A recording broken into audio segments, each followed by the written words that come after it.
Hey, what's going on, fellas? This is me again. Another day, another project. Let me show you my material, and I take you from there. Spools. I have so many of them, and I love them. I love them. You know, I got a few more there, a few more there, a few more on side. So I got quite a few. What I make it today, you guys gotta love it. You guys gotta love it. Okay, remember, let's build something together. See you. If I can do it, you can do it. See ya.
All right, fellas, it's me again. Another day, another project. But this project is done. It's done. You saw the process, and let me show you my. Look at all this stuff here. Look at all this stuff.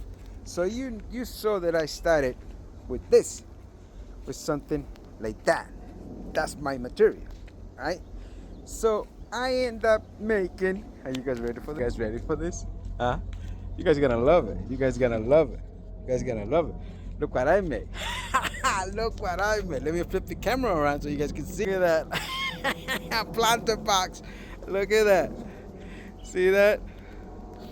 See that planter box? Huh? Beautiful. It's beautiful. It's a look. Yeah, you can put water in it too if you want to. But that's my creation today. Look at that. You see that? See this? See? With that, nice and steady. I don't know if I should paint it or leave it like that. You guys let me know. Leave it in the comments. And give me a like if you like it, alright? Alright, fellas. Fellas, that's it for now. Let me get ready for my next project. And remember, let's build something together. If I can do it, you can do it. See ya!